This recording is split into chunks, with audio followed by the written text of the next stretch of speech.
Hello दोस्तों, आज हम पढ़ेंगे क्राउन का शासन 1858 ईस्वी से लेकर के 1947 ईस्वी तक। भारत शासन अधिनियम 1858 भारत सुशासन अधिनियम। इस अधिनियम द्वारा ईस्ट इंडिया कंपनी को समाप्त कर दिया गया और ब्रिटिश क्राउन को समस्त शक्तियाँ हस्तांतरित कर दी गई। भारत के गवर्नर जनरल को पदनाम बदल करके वायसराय कर दिया गया। वह भारत में ब्रिटिश क्राउन का प्रत्यक्ष प्रतिनिधि बन गया और लॉर्ड कैनिंग भारत के प्रथम वायसराय इस तरीके से बनाए गए। नियंत्रित बोर्ड यानी कंट्रोल ऑफ बोर्ड और कोर्ट ऑफ डायरेक्टर्स को समाप्त कर दिया गया और इस प्रकार पिट्स इंडिया एक्ट के दौरान शुरू हुए द्वैत शासन प्रणाली को अंत कर दिया गया। इसने भारत सचिव secretary of states for India का एक नया पद सृजित किया जो ब्रिटिश संसद के प्रति उत्तरदायी और ब्रिटिश कैबिनेट का सदस्य था। इसने भारत सचिव secretary of state for India की सहायता के लिए 15 सदस्यीय भारत परिषद काउंसिल ऑफ इंडिया की स्थापना की। यह परिषद एक सलाहकारी संस्था थी। राज्य सचिव को परिषद का अध्यक्ष बनाया गया। इसने काउंसिल को सेक्रेटरी ऑफ स्टेट्स को एक कॉरपोरेट निकाय के रूप में गठित किया जो भारत और इंग्लैंड में मुकदमा कर सकता था और उसके ऊपर में मुकदमा किया जा सकता था। उसके बाद हम लोग देखेंगे भारत परिषद अधिनियम 1861। इस अधिनियम में प्रावधान किया गया कि वायसराय कुछ भारतीयों को अपनी विस्तारित परिषद में के गैर सरकारी सदस्य के रूप में नामित करेगा। वर्ष 1862 में लॉर्ड कैनिंग ने अपनी विधान परिषद में 3 भारतीयों, पहला बनारस के राजा, पटियाला के महाराजा और सर दिनकर राव को नामित किया। बम्बई और मद्रास प्रेसिडेंसी की विधायी शक्तियाँ बहाल कर दी गई जिससे विकेंद्रीकरण की प्रक्रिया शुरू हुई। विधायी हस्तांतरण की इस नीति को परिणाम स्वरूप वर्ष 1937 में प्रांत को लगभग पूर्ण आंतरिक सहायता प्रदान की गई। इसने बंगाल 1862 में गठित, उत्तर पश्चिम प्रांत 1886 और पंजाब 1897 के लिए नई विधान परिषद यानी उच्च सदन के गठन का प्रावधान किया। आपातकाल की स्थिति में वायसराय को विधान परिषद की सहमति के बिना अध्यादेश जारी करने का अधिकार दिया गया जो जारी होने की तारीख से 6 महीने के लिए वैध था। इसने पोर्टफोलियो प्रणाली को मान्यता दी जिसे वर्ष 1859 में लॉर्ड कैनिंग द्वारा शुरू किया गया था। वायसराय काउंसिल के एक सदस्य को एक या अधिक विभागों का प्रभारी बनाया गया और वह काउंसिल की ओर से स्वतंत्र रूप से निर्णय ले सकता था और तथा आदेश जारी कर सकता था। उसके बाद हम लोग देखते हैं भारत परिषद अधिनियम 1892। केंद्रीय और प्रांतीय विधान परिषद में गैर सरकारी सदस्यों की संख्या बढ़ा दी गई। हालांकि सरकारी सदस्यों का बहुमत बरकरार रखा गया। विधान परिषदों के कार्यों में वृद्धि की गई। इससे उन्हें बजट पर चर्चा करने और कार्यपालिका से प्रश्न पूछने का अधिकार मिला। इसे कुछ गैर सरकारी सदस्यों के मनोनयन का प्रावधान किया गया, जैसे पहला केंद्रीय विधान परिषद, प्रांतीय विधान परिषद और बंगाल चैम्बर ऑफ कॉमर्स की सिफारिश पर वायसराय द्वारा मनोनीत किए जाते थे। प्रांतीय विधान परिषद जिला बोर्ड, नगर पालिकाओं, विश्वविद्यालय, व्यापार संघों, जमींदारों और चैम्बर्स की सलाह पर गवर्नर द्वारा मनोनीत किए जाते थे। इस अधिनियम में निर्वाचन इलेक्शन शब्द का कहीं भी उल्लेख नहीं किया गया था, लेकिन इसमें मनोनीत सदस्यों के लिए एक सीमित और अप्रत्यक्ष निर्वाचन का प्रावधान किया गया था। अब हम लोग देखते हैं भारतीय परिषद अधिनियम 1909 मार्ले मिंटो सुधार। केंद्रीय विधान परिषद के सदस्यों की संख्या 16 से बढ़ाकर के 60 कर दी गई थी। हालांकि प्रांतीय परिषद में यह संख्या एक समान नहीं थी। केंद्रीय विधान परिषद में सरकारी सदस्यों का बहुमत बना रहा, जबकि प्रांतीय विधान परिषद में गैर सरकारी सदस्यों के बहुमत की अनुमति दी गई। विधान परिषदों को अधिक विचार विमर्श की शक्तियां दी गई। सदस्य को पूरक प्रश्न पूछने और बजट आदि पर प्रस्ताव पेश करने की अनुमति दी गई थी। बजट की अलग अलग मतों पर मतदान की अनुमति दी गई थी। हालांकि समग्र रूप से बजट पर अभी भी मतदान की अनुमति नहीं थी। मुसलमानों के लिए पृथक निर्वाचन मंडल का प्रावधान किया गया और केवल मुसलमान ही मुस्लिम उम्मीदवारों को वोट दे सकता था। इस अधिनियम ने भारत में सांप्रदायिकता को वैध बना दिया। फलस्वरूप लॉर्ड मिंटो को सांप्रदायिक निर्वाचन मंडल के जनक, फादर ऑफ कम्युनल इलेक्टोरेट के रूप में जाने लगा। वायसराय की कार्यकारी परिषद में पहली बार भारतीयों को शामिल किया गया क्योंकि सत्येंद्र प्रसाद सिन्हा को वायसराय की कार्यकारी परिषद में विधि सदस्य के रूप में नियुक्त किया गया था। Presidency, corporations, chamber of commerce, विश्वविद्यालय और जमींदारों के लिए अलग प्रतिनिधित्व का प्रावधान किया गया था। अब हम लोग देखते हैं भारत शासन अधिनियम 1919 मॉन्टेस्क्यू चैम्सफोर्ड सुधार। 20 अगस्त 1917 को ब्रिटिश सरकार ने पहली बार घोषणा की कि उसका उद्देश्य भारत में एक जिम्मेदार शासन की क्रमिक शुरुआत करना है। इसने प्रशासन के सभी विषयों को 2 श्रेणी अर्थात केंद्रीय विषय और प्रांतीय विषयों में वर्गीकृत करने का प्रावधान किया। यह वर्गीकरण हस्तांतरण नियमों द्वारा किया गया था, जिसने केंद्र से प्रांतों को अधिकार सौंपने की प्रक्रिया को सुविधाजनक बनाया। प्रांतीय विषयों में द्वैत शासन का तत्व या द्वैत शासन प्रणाली पेश की गई थी। इन विषयों को 2 वर्गों में विभाजित किया गया था: आरक्षित विषय, जिन्हें गवर्नर जनरल और उनकी कार्यकारी परिषद द्वारा प्रशासित किया जाना था, इसीलिए वे विधान परिषद के प्रति उत्तरदायी नहीं थे। हस्तांतरित विषय, जिन्हें गवर्नर जनरल द्वारा अपनी परिषद की सहायता से प्रसारित किया जाना था, वे विधान परिषद के प्रति उत्तरदायी थे। पहली बार भारतीय विधान परिषद के स्थान पर द्विसदनात्मक विधायिका की स्थापना की गई, जिसमें एक उच्च सदन राज्य परिषद और एक निचला सदन विधानसभा शामिल था। अधिकांश सदस्य प्रत्यक्ष निर्वाचन द्वारा चुने गए। वायसराय की कार्यकारी परिषद के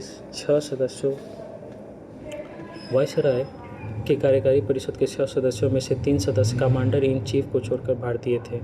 सिखों, भारतीय, ईसाइयों, आंग्ल यूरोपीय और यूरोपीय लोगों के लिए पृथक निर्वाचन मंडल का विस्तार किया गया। हालांकि संपत्ति कर, शिक्षा आदि के आधार पर सीमित संख्या में लोगों को मताधिकार दिया गया था। प्रांतीय बजट को केंद्रीय बजट से अलग कर दिया गया और प्रांतों में अपना बजट बनाने की अनुमति दी गई। एक नया पद लंदन में भारत में उच्चायुक्त का सृजन किया गया। भारत के राज्य सचिव द्वारा किए जाने वाले कुछ कार्यों को उसे हस्तांतरित कर दिया गया। सिविल सेवकों की भर्ती के लिए वर्ष 1926 में एक केंद्रीय लोक सेवा आयोग की स्थापना की गई। इस अधिनियम ने चैम्बर ऑफ प्रिंसेस, जिसे नरेंद्र मंडल के नाम से भी जाना जाता है, की स्थापना प्रस्ताव रखा। चैम्बर का उद्घाटन वर्ष 1921 में हुआ। इसमें 120 सदस्य थे, जिनमें से 108 राज्यों के राजकुमार थे और अन्य राज्यों के 12 प्रतिनिधि थे। इसका अध्यक्ष वायसराय गवर्नर जनरल होता था। इसने सामान्य हित के मामलों पर परामर्श और चर्चा को सुविधाजनक बनाया।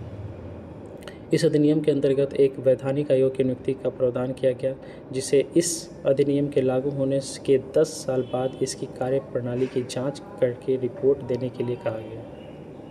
और उसके बाद देखते हैं साइमन कमीशन 1927 ईस्वी। ब्रिटिश सरकार द्वारा सर जॉन साइमन के नेतृत्व में 7 सदस्यीय वैधानिक आयोग का गठन अपने निर्धारित समय से 2 वर्ष पहले किया गया, जिसका कार्य नए संविधान के तहत भारत की स्थिति का आकलन करना था। आयोग के सभी सदस्य ब्रिटिश मूल के थे, इसलिए सभी दलों ने इसका बहिष्कार किया। आयोग ने वर्ष 1930 में अपनी रिपोर्ट प्रस्तुत करते हुए द्वैत शासन को समाप्त करने, प्रांतों में उत्तरदायी शासन को विस्तार करने, ब्रिटिश भारत और रियासतों को एक परिसंघ बनाने और सांप्रदायिक निर्वाचन मंडल को बनाए रखने का प्रस्ताव रखा। ब्रिटिश सरकार ने इस प्रस्तावों पर चर्चा करने के लिए 3 गोलमेज सम्मेलन आयोजित किए, जिनमें ब्रिटिश भारत और भारतीय रियासतों के प्रतिनिधि शामिल हुए। इन चर्चाओं के आधार पर संवैधानिक सुधारों पर एक श्वेत पत्र तैयार किया गया और उसे ब्रिटिश संसद की संयुक्त चयन समिति को प्रस्तुत किया गया। समिति की सिफारिशों को कुछ संशोधन के साथ बाद में भारत शासन अधिनियम 1935 में शामिल किया गया। अब उसके बाद देखते हैं सांप्रदायिक पंचायत, कम्युनल अवार्ड जिसे कहते हैं।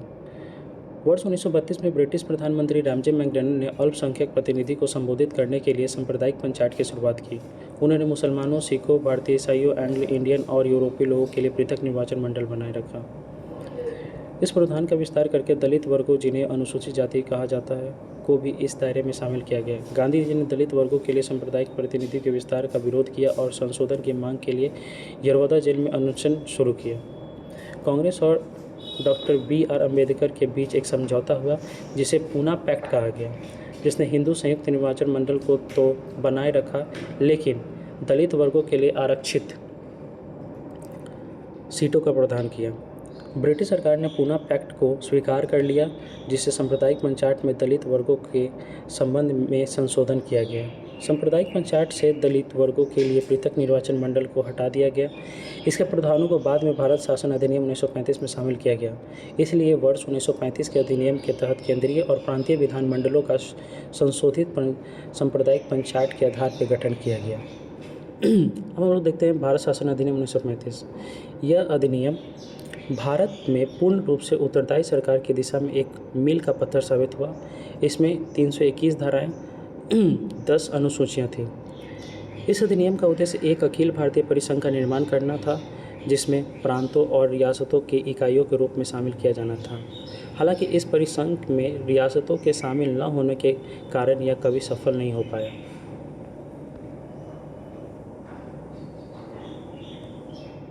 इस अधिनियम ने शक्तियों को 3 सूचियों में विभाजित किया: संघ सूची केंद्र के लिए 59 विषय, प्रांत सूची प्रांतों के लिए 54 विषय और समवर्ती सूची केंद्र और प्रांत दोनों के लिए 36 विषय।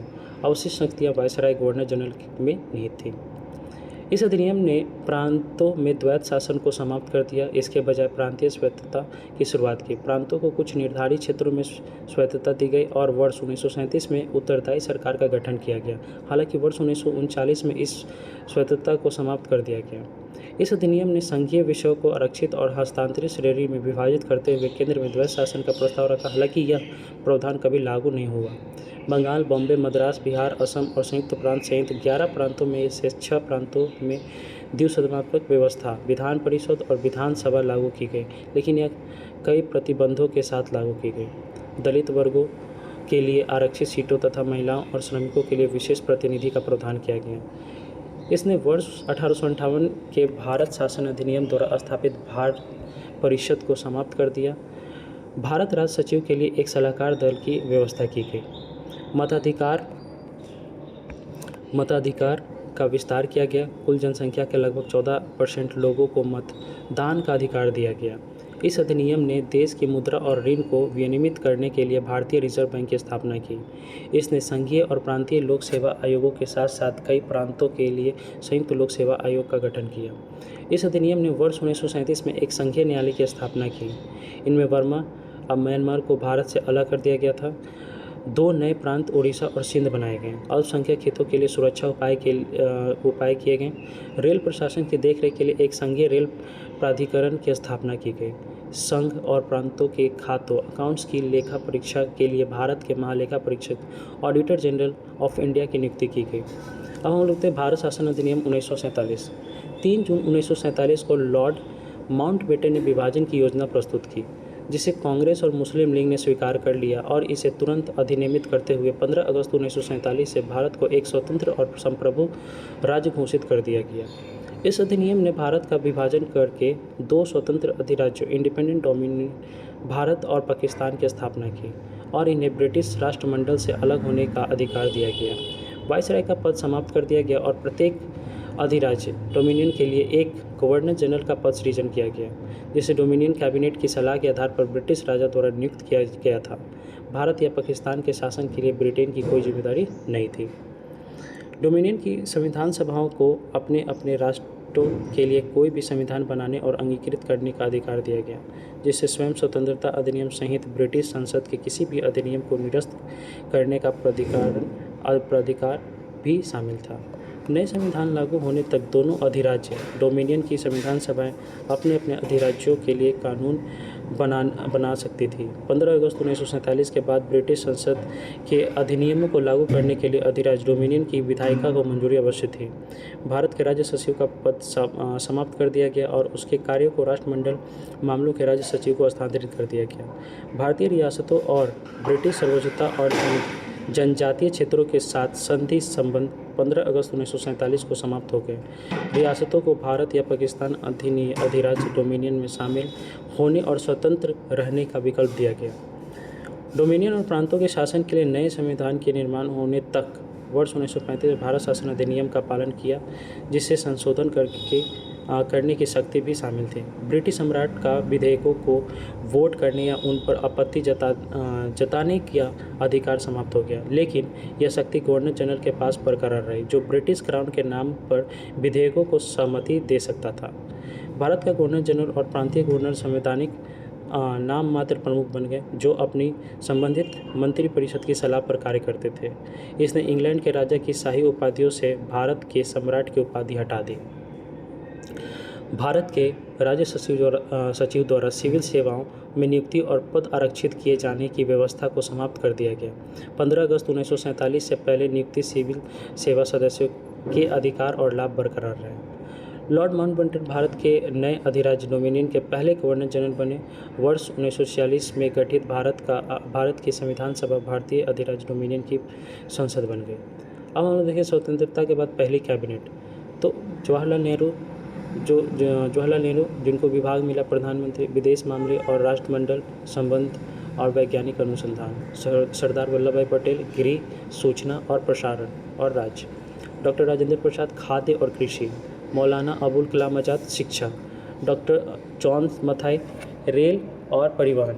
आर.के. शनमुगम शेट्टी वित्त। Doctor B R. अम्बेडकर विधि। जगजीवन राम श्रम। सरदार बलदेव सिंह रक्षा। राजकुमारी अमृत कौर स्वास्थ्य। C.H. भाभा वाणिज्य। रफ़ी अहमद किदवई संचार। डॉक्टर श्यामा प्रसाद मुखर्जी उद्योग और आपूर्ति।